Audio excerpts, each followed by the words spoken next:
Welcome to the program. Thank you po, Tito Boy. Thank you po. Maraming salamat at kayo nakarating dito sa aming munting palabas. Thank you din po, Tito Boy, sa pag-imbita po sa akin. Bago ang Miss Q&A, sino si Ayon? Si Ayon po ay isang simpleng mamamayan sa probinsya na Ang probinsya ay? Concepcion Tarlac po. Okay. Na tinutulungan si nanay sa pagtitinda ng merienda, kakanin, lugaw, doon po sa lugar namin. Gaano kasarap yung buhay na yun? Pag nililingon mo, pag binabalikan mo? Sobrang nakakalakas po ng loob, Tito Boy, kasi nagsimula po kami dun sa pagtitinda ng kalamay tapos hanggang narating ko po to. So, parang ang sarap po sa pakiramdam na lagi mong binabalik-balikan yung dati mong ginagawa na hindi mo maisip na eto po. Nandito ka na ngayon. Paano ka tumutulong sa nanay sa pagbebenta ng kalamay? I mean, may pwesto ba kayo doon? O naglalako ba kayo? Meron po siyang, kadalasan po, nagtitinda lang siya sa harap ng bahay. So, pag hindi po naubos yun, ilalako namin ni nanay sa barangay namin. Sumasama ka? Ako sumasama. Pero bakit Ako sa yung lahat ng nagdadala. magkakapatid, you're like, 15? Yeah, 15 Pero si po. Kuya wala na, di ba? Kaya Opo, 14. 14. Pero bakit sa lahat ng magkakapatid, ikaw lamang ang sumasama sa nanay o meron pang iba? Sila kuya po kasi may kanya-kanyang pamilya na eh. So, ako po yung single, walang asawa. So, ako po yung mas madalas na nakakapasyal At kay close nanay. ka sa nanay? Sobrang close po. So ako pag niya. naglalako, ikaw ang sumasama? Ako yung taga-bitbit ng basket niya na may lamang kalamay. Hindi ka ba nasasabihan, ang gwapo-gwapo naman ang assistant ni nanay? Kadalasan po. May mga bumibili ba dahil sa kapupuhan mo? Nauubos po talaga. Sobrang nauubos po dito. Sinasadya mo talaga? Hindi naman. Hindi naman po, pero pag napansin nila ako, minsan may bibiling isa, pero pag napansin nila ako, uubusin na nila, papakyaw na po. Okay, ilang taong ka nito nung naglalako kayo ng kalamay? 23, 24 po ako. Talaga? Apo. So, recent lamang Apo. ito. Okay, I mean, napakaganda dahil katulad ng sinasabi ko dito sa Tonight at Buhay Abunda, make your nanay proud. And I know you're making your nanay proud. Pero, Ayon, I got the story na you were bullied. Apo. Tinawag ka ng iba't ibang hindi kanais-nais na pangalan. Apo. Kwento mo nga. Isang araw po kasi, nung first year high school ako, syempre, wala ka pang paki kung anong amoy mo, kung anong bihis mo sa eskwela. Nung isang araw po, dumaan po ako para sa isang building na para sa mga parang special section po, yung sa mga matatalino. So, dumaan po ako doon. Hindi ka doon sa special section na yun? Hindi po. Okay. Kasi iba po yung iba po yung building nila eh. So yung Okay. classroom ko po malapit doon sa building nila. So doon po ako dumaan. Tapos may dalawang babae po na nagkukwentuhan sa may hallway. Dumaan po ako sa gitna nila. Sabi ko, magkikidaan po ako. Tapos siguro naamoy po nila ako, Tito Boy. Sinabi nila akong, ano ba tong batang to? Bukod sa pangit na baho-baho pa. Sabi nila ganun sa akin. Tapos naglalakad po ako. Habang naglalakad po. Paano ka nag-react? Wala po, dumiretso po ako ng paglalakad tapos bigla pong tumuloy yung luha ko. At masakit yun. Opo, tapos bago ako bumaba dun sa building nila, tinignan ko yung dalawang babae na nagsabi sa akin. Sabi ko, isang araw din yun ako sasabihin na ganyan. Kaya sila din po yung naging motivation ko kung ba't ako naging ganito ngayon na inayos ko yung sarili ko. Nagkaroon ka ba ng pagkakataon na makita muli yung dalawang babaeng yun? Meron po, Tito Boy, nanood po sila ng basketball. Kasi ako medyo... Doon din sa school? Hindi o sa po bayan? sa interbarangay po sa plaza namin. Alright. So, nakakaintindi po ako ng basketball, may kagalingan ako. So, nanood po yan, kasama nila yung bali, third cousin ko po na babae. Tapos napansin ko, umupo po sila sa may bench namin. Tapos, napansin ko, sinisi ko nila yung pinsan ko na babae. Na ibig sabihin, Tinatanong po yung pangalan ko. Sino yung number 0 sa barangay niyo, sabi ko? number mo 0? 0 po. Okay. Tapos, ang sabi daw nung pinsan ko, alam nyo yung batang tinatanong yung pangalan, yun yung batang binuli nyo, sabi ko. Adel, alam ng pinsan mo na binuli ka Opo, nila? alam nila. Alright. Nalaman ko po to nung sinabi sa akin ng pinsan ko na magkasabay kami sa tindahan na bumili.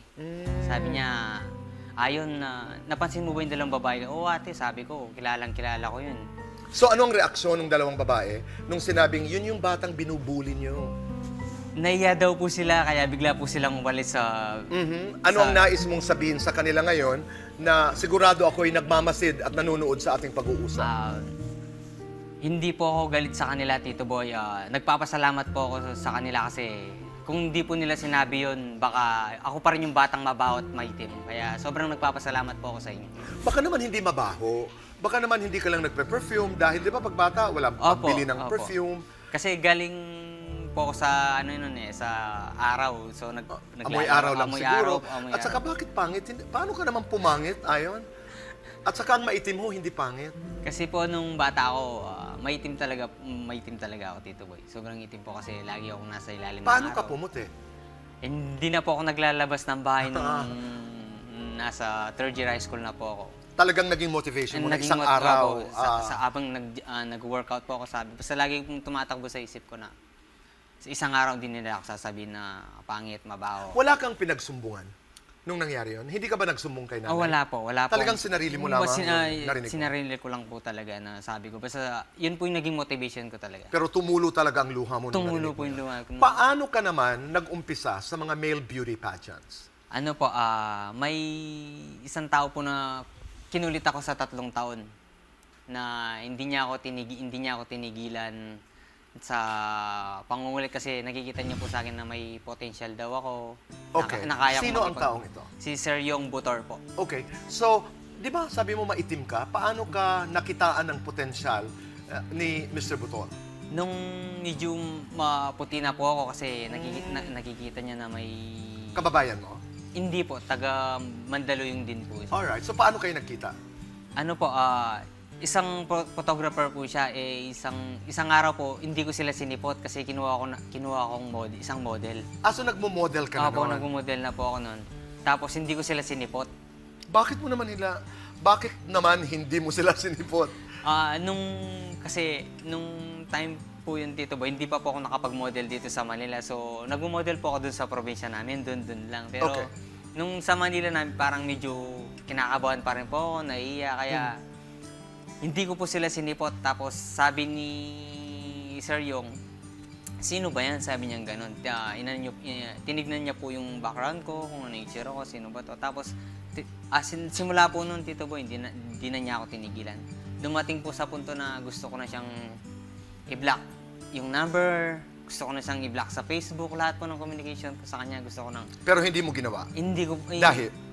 Hindi po nangyari yung kasi siguro ito po yung purpose nun na gusto niya po ako talagang tulungan, kaya ito po na narating ko to. So, it was because of him na napasali ka dito sa Sa Mr. Universe Universe Tourism. Tourism. Okay. So, siya rin ang tumulong sa iyo paghandaan ang contest na yan.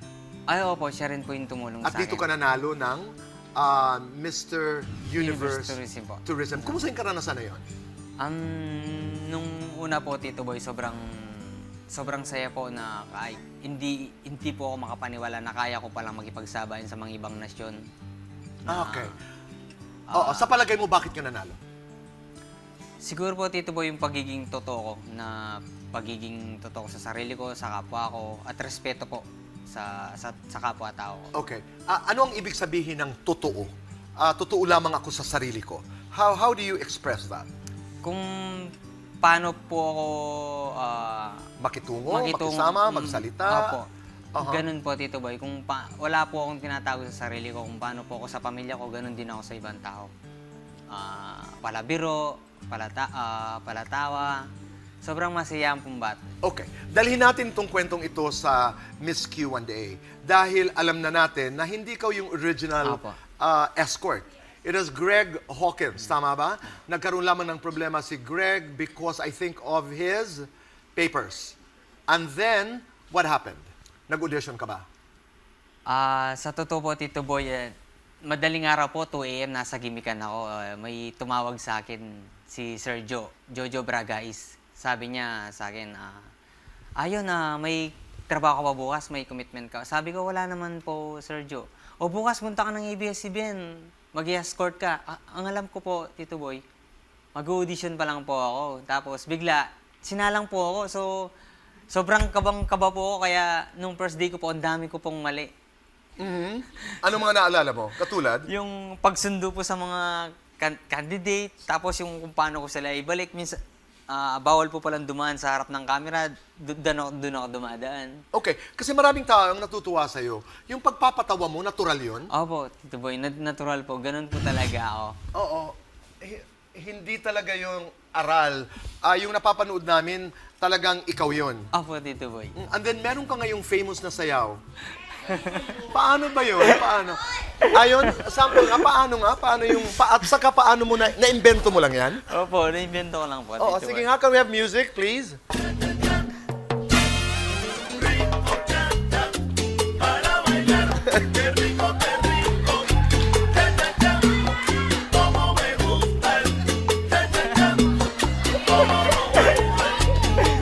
Ano yan? Anong tawag dyan?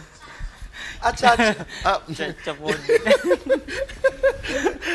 Oo, nakakatawa. Oh, yung cha-cha talaga yun. Opo. Pero parang, ganyan ba talaga ang steps Opo, ng cha-cha? ganyan po talaga yun. Atras, abante lang. Opo, atras, abante lang. Paano Ganun. nagsimula yung cha-cha? Gawin nga natin uli. Paano? Dito na lang. Paano nga?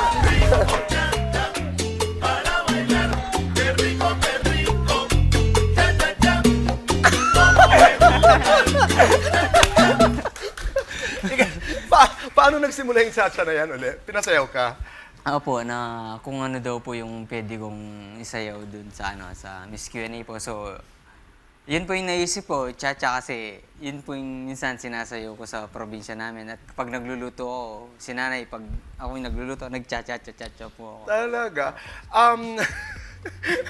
Ngayon naging Kuya Escort ka na. How does it feel now na napaka-famous mo na? How does it feel now na pinag-uusapan ka na? How does it feel na kahit saan ka pumunta, marami ka ng fans? Sa ngayon po, Tito Boy, hindi pa rin po ako makapaniwala kahit ako minsan sa sarili ko na pag mag-isa po ako, naiisip ko na ba't po ako nandito? So, siguro, lagi ko pong pinapasalamat talaga yung Panginoon Diyos po kasi Tama. sobrang... At ang nanay siguro Opo, ang saya. si nanay. Sobrang... Natutulungan mo ng nanay? Opo, si nanay po, sobrang natutulungan ko na po siya ngayon. Yan ang napakasarap ang pakiramdam, di ba? Pero alam mo, Ayon, kaakibat kasi ng pagsikat ay kontrobersiya.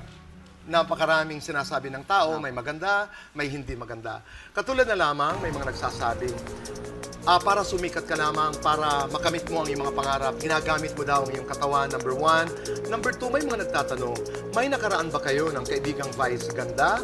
At may nagsasabi rin na ginagamit mo raw si Vice para sumikat lamang. Ang mga kasagutan sa pagbabalik po ng TWBA.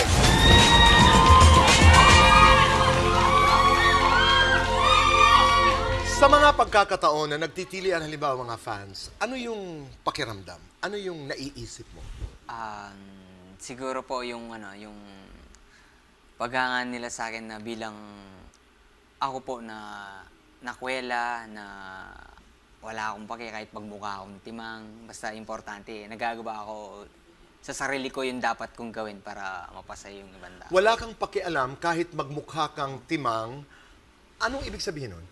Yung kahit ano pong sabihin nila, kahit mapaiya ako sa ibang tao, importante, nagagawa ko yung kung ano yung gusto kong gawin. Mahilig ka magpatawa. Opo, mahilig. Katulad, patawanin mo nga kami, halimbawa. Yung kung May ano, mga jokes ka ba yung na mga- hindi pumapali? Ano yun? May mga jokes ka bang hindi pumapalya?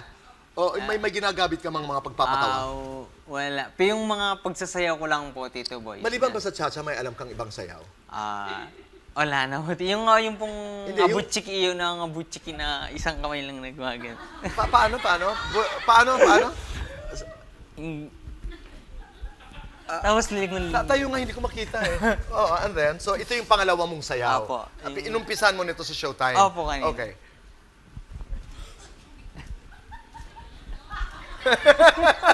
Alam mo, nakakatawa ka talaga. Nakakatawa ka kasi seryoso ka talaga sa ginagawa mo. At totoo, di ba? Wala ka bang nais imbentuhin na pangatlong sayaw? If you were to invent another step, what would it be? Siguro po, depende po kasi sa naririnig kong Magparinig nga tayo ng isang kanta lang, direct. Malay mo may ma-invent si Ayon ngayong gabi dito sa TWBA. Kasi dalawa na di ba? May cha-cha. Ano yung isa? Butchikik? Butchiki po. Butchikik, oo. Ang galing naman. Ikaw lang ang nag-invento niyan. Opo. Ang ganda. Tapos, can we have music, please? Oo, sige na. Invento ka lang.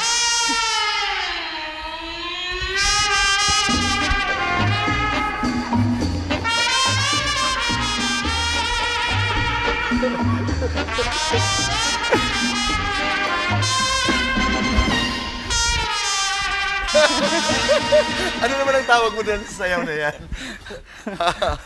Basta kung ano po yung gusto kong gawin, parang ano po, Tito Boy, parang yun po talaga ako. Ngayon mo lang naisip Opo, yun. You listen to the moment, Opo. ika nga.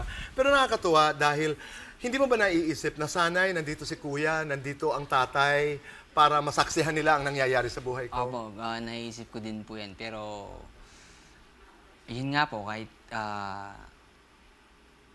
pag ako mag-isa na naisip ko na sana, sabi ko, ngayon po na nandito sila, si tatay, si kuya, yung pagbuo, yung iba po kasi pag buo yung pamilya. Na Ilang kayo lahat ng magkakapatid? 15 po kami. 15.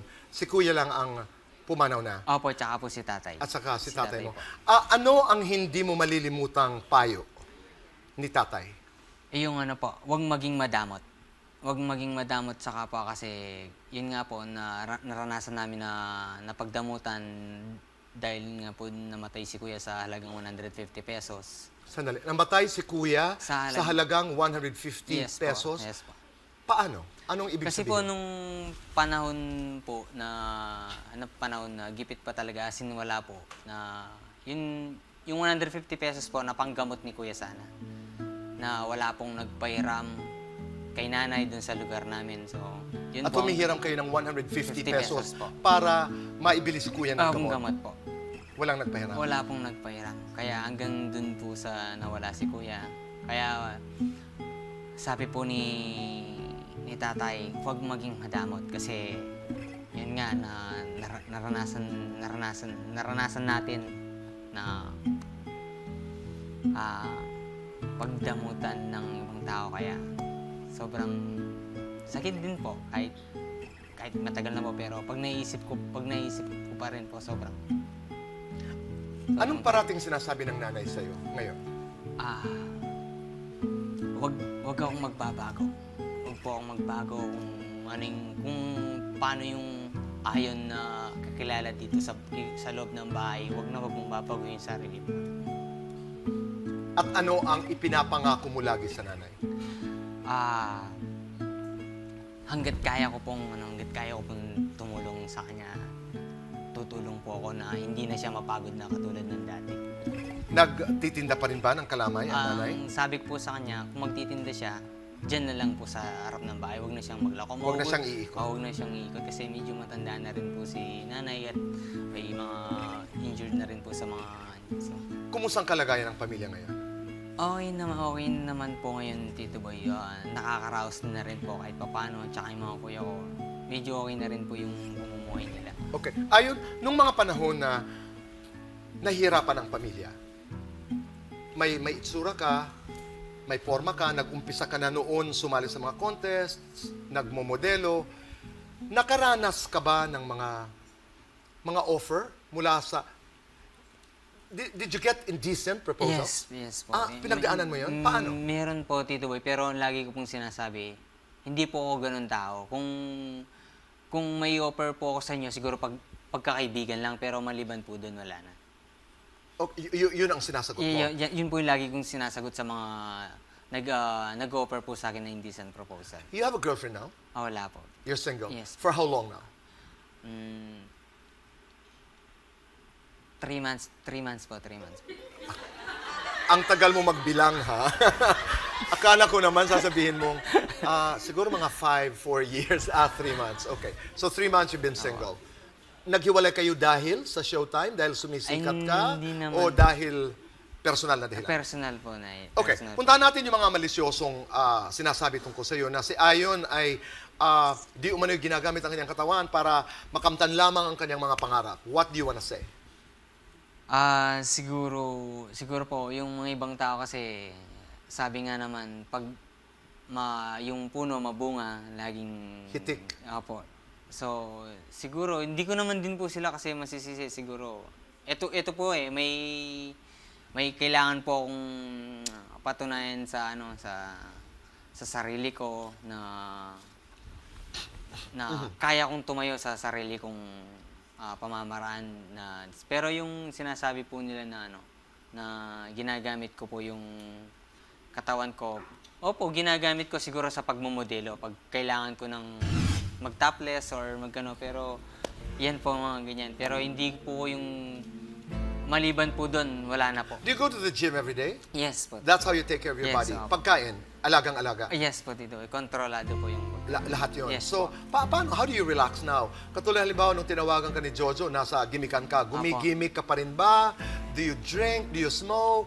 Ano po, yung nung time po nun, Tito Boy, matagal po bago po ako lumabas ulit. So, parang mga kaibigan ko na-miss po, parang gusto din po nila akong makasama, kaya...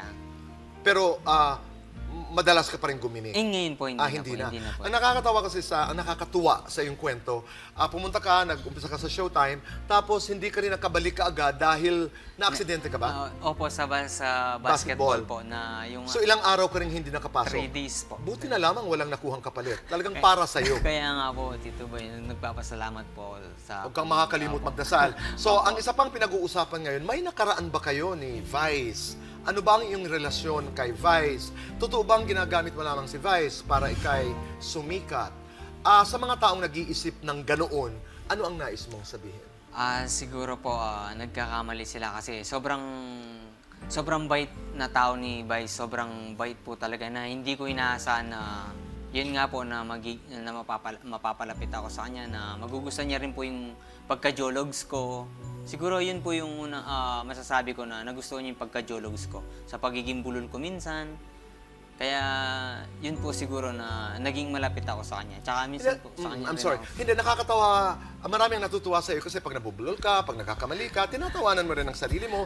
Hindi ka nagkukunwari na hindi ikaw yun. You do not pretend to be who you're not. Kung mali, mali. Kaya mas na-appreciate ng tao yung ikaw. Opo. Kasi katulad ng sabi mo nga kanina, yun sa palagay ko ang ibig mong sabihin sa nagpapakatotoo lamang ako.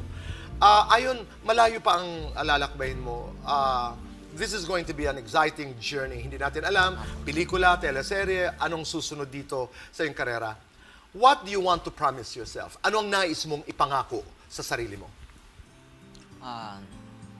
Gagawin ko po yung makakaya ko hanggang sa marating ko kung saan naman ako dapat. Yun po, Tito Boy, na gagawin ko po talaga yung makakaya ko habang mga tao nagugustuhan ako. Ano ang hindi mo kayang gawin? At ano ang hindi mo kayang ibigay para sumikat ka lamang? Yung ano po, manloko ng tao.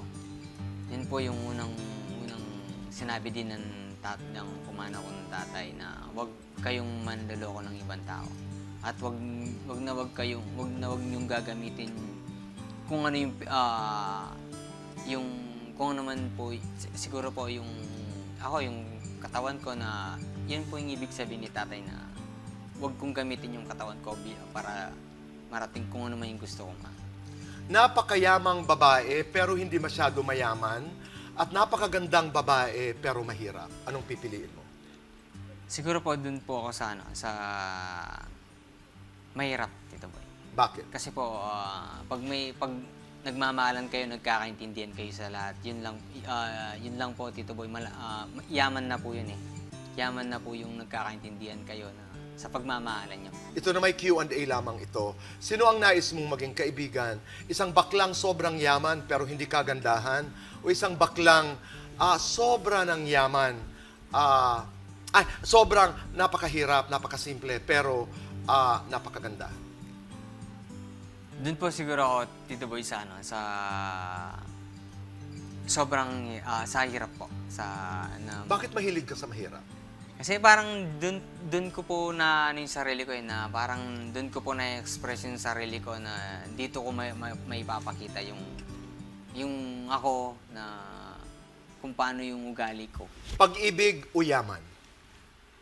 Pag-ibig po siguro. Bakit? Ayaw mo talaga ng yaman? Pag-ibig o yaman? Pag-ibig dahil? Siguro yun nga po, Tito Boy, yun sa sinabi ko na sa pag-ibig, pag mahal mo yung isang tao at nagmamahalan po kayo talaga, para po sa akin talaga. Yun ay kayamanan. Kayamanan na po. Alam mo, napakaganda ng iyong mga pananaw sa buhay. Imbitahan mo ang lahat at magpasalamat ka sa sambayanan dahil sa kanilang pagtangkilik sa iyo at sa Showtime, It's Showtime, at sa Miss Q&A. Go ahead. Yes po, maraming salamat po sa mga taong sumusuporta sa akin. At sa mga taong susuporta pa sa akin, maraming salamat po. Manood po kayo ng araw-araw sa Miss Q&A. Thank you po. Maraming salamat. Ayon, let's do fast talk. This is your first time here on CWPA. Kailangan gawin natin ito. Okay? You ready? Yes, 2 sir. minutes. Ayon, taas, baba. Taas po. Tubig, langis. Tubig po. Ballpen, lapis. Lapis po. Cornic, mani. Mani po. Talong, patola. Patola po. Pants, shorts. Pants po. Sigaw, bulong. Bulong po. Pera, pag-ibig. Pag-ibig Kung po. ulam ka, ano ka? Kari-kari po. Kung hayop ka, ano ka? Ibon po. Okay, saan ka ipinaglihi? Sa...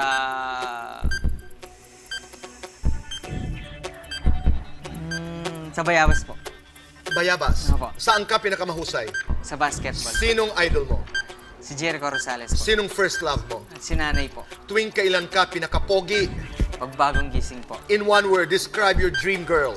Probinsyana po. Oo, hindi. Single ka ba ngayon? Single. Oo, hindi. Nakatanggap ka na ba ng indecent proposal? Opo. Mensahe mo sa dating Kuya Escort ng Miss Q&A na si Greg. Sana masaya kung nasan ka man ngayon. Akala ko sasabihin mo, huwag ka na bumalik. Mensahe mo para kay ate girl Jackie. Sobrang nagpapasalamat ako kay Jackie kasi binibigyan niya akong tips. Sobrang nagpapasalamat ako. Gagawing teleserye ang buhay mo. Ano ang title nito? Nagsimula sa baba. Yan ang title. Nagsimula sa baba. Kapamilya actor na kasing gwapo mo. Enchong Sexiest kapamilya actress. Alice Sobrang. Sexiest kapampangan word. Maganda ka, masanting katawan. Ibig sabihin, Maganda po yung hubog. boxers, briefs. Boxers po. Sex, chocolates. Sex po. Ilan ang abs mo ngayon? 4 po. Pakita mo.